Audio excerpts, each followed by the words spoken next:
अस्सलाम वालेकुम, मैं हूं इश्तियाक गोंदल। अगर पाकिस्तान तहरीक इंसाफ को सुप्रीम कोर्ट ऑफ पाकिस्तान की तरफ से भी बल्ले का इंतखाबी निशान नहीं मिलता तो फिर पाकिस्तान तहरीक इंसाफ के पास कौन कौन सी ऑप्शंस हैं। और ये जो पाकिस्तान तहरीक इंसाफ के वकला और उनके सीनियर रहनुमा बार बार प्लान बी की बात करते हैं, ये प्लान बी क्या है, इस हवाले से जरा बात करते हैं।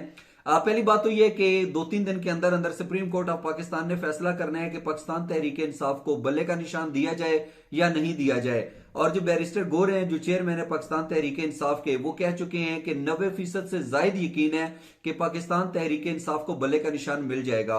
लेकिन अगर बल्ले का निशान नहीं मिलता तो इस हवाले से नईम हैदर पंजोथा का ख्याल है, जो रहनुमा भी हैं पाकिस्तान तहरीक इंसाफ के वकील भी हैं, कि इससे नाकाबिल तलाफी नुकसान पहुंच सकता है। अब अगर पाकिस्तान तहरीक इंसाफ को बल्ले का निशान नहीं मिलता तो फिर पीटीआई के पास कौन कौन सी ऑप्शंस हैं। इस हवाले से 2-3 बड़ी अहम चीजें हैं। सबसे पहली बात तो यह है कि पाकिस्तान तहरीक इंसाफ जो है वो किसी और इंतखाबी निशान के साथ मैदान में उतरेगी, क्योंकि पाकिस्तान तहरीक इंसाफ ये समझती है कि पूरे पाकिस्तान के अंदर उनका एक बहुत बड़ा वोट बैंक है और हम अगर कोई भी हमें एक नया इंतखाबी निशान मिल जाता है जो मुख्तस होता है, जो मखसूस होता है सिर्फ पाकिस्तान तहरीक इंसाफ के लिए, तो पाकिस्तान तहरीक इंसाफ समझती है कि वोटर जो है पाकिस्तान तहरीक इंसाफ के है, तो हमें जो है वोट्स मिलेंगे और हम वाज़ी अक्सरियत के साथ जो है वो शायद हुकूमत भी बना सकते हैं। दूसरी ऑप्शन पीटीआई के पास ये है कि पाकिस्तान के मुख्तलिफ इलाकों के अंदर जो है वो आज़ाद उम्मीदवार खड़े किए जाएं और सोशल मीडिया कंपेन्स के जरिए जो है वो लोगों को एजुकेट किया जाए, उनको अवेयरनेस दी जाए, उनको बताया जाए कि ये जो आज़ाद उम्मीदवार खड़े हैं ना, ये हमारे आज़ाद उम्मीदवार हैं और आप इनको वोट दें।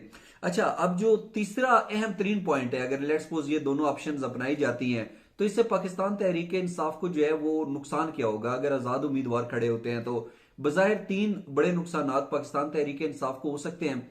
एक तो यह है कि जब आज़ाद उम्मीदवार को खड़ा करेंगे तो उसकी क्या गारंटी है कि इलेक्शंस जीतने के बाद वो अपनी जमात या अपनी वफादारियां जो है वो तब्दील नहीं कर लेगा। इस हवाले से पीटीआई के रहनुमा ये समझते हैं कि नहीं, हमारे जो पुराने नजरियाती कारकुन हैं हम उनको जो है इंतखाबात के अंदर उतारेंगे, क्योंकि हमें पता है कि उनकी वफादारियां जो है वो कभी तब्दील नहीं हो सकती। लेकिन अगर आजाद उम्मीदवार इसी तरीके से खड़े हुए तो फिर डेफिनेटली हॉर्स ट्रेडिंग बढ़ेगी।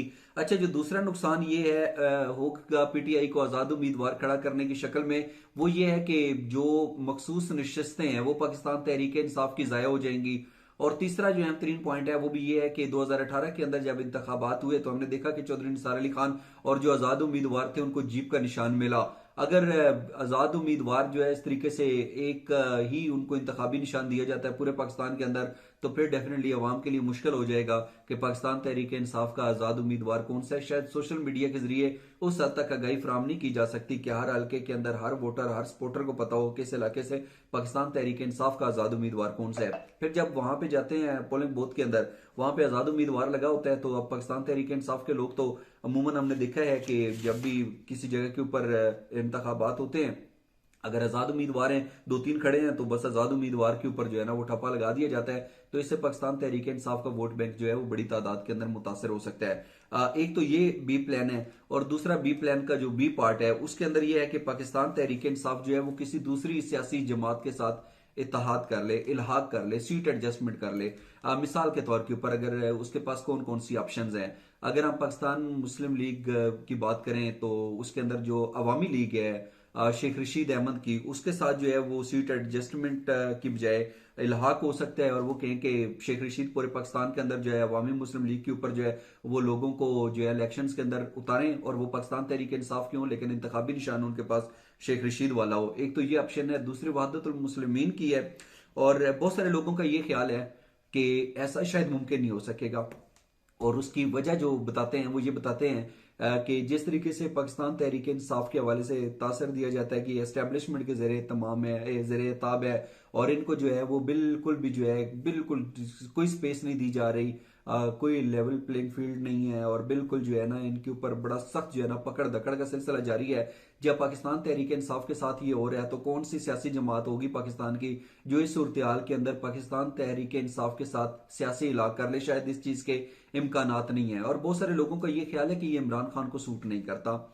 मसला इमरान खान के सूट करने का नहीं है, उसकी वजह यह है कि जब इमरान खान पावर के अंदर थे, जब उनकी हुकूमत थी, तो हमने देखा कि काफ लीग एक बड़ी छोटी सी सियासी जमात है लेकिन उसको उन्होंने पूरे पंजाब की हुकूमत दे दी। तो ये मसला ये नहीं है कि इमरान खान मानेंगे या नहीं मानेंगे। मसला ये है कि क्या पाकिस्तान तहरीक इंसाफ जो है अगर ये हिकमत अमली अपनाती है तो कौन सी ऐसी सियासी जमात है जो इस सूरत हाल के अंदर जो है वो पाकिस्तान तहरीक इंसाफ के साथ खड़ी है। और पाकिस्तान तहरीक इंसाफ ये जो बी ऑप्शंस बी प्लान्स की मैंने बात की है, या तो आजाद उम्मीदवारों के जरिए या किसी और सियासी इलाके के साथ जो है सियासी जमात के साथ इलाहाक करके मैदानी अमल में उतरे। अब देखना यह है कि पाकिस्तान तहरीक इंसाफ को अगर बल्ले का इंतखाबी निशान नहीं मिलता तो इन दोनों प्लान बी में से वो कौन सा प्लान बी अपनाती है। आपकी नजर में वैसे प्लान बी कौन सा बेहतर है? इस हवाले से अपना कीमती फीडबैक जरूर दीजिएगा। आज का व्लॉग देखने का बहुत शुक्रिया। अपना ख्याल रखिए। अल्लाह हाफिज।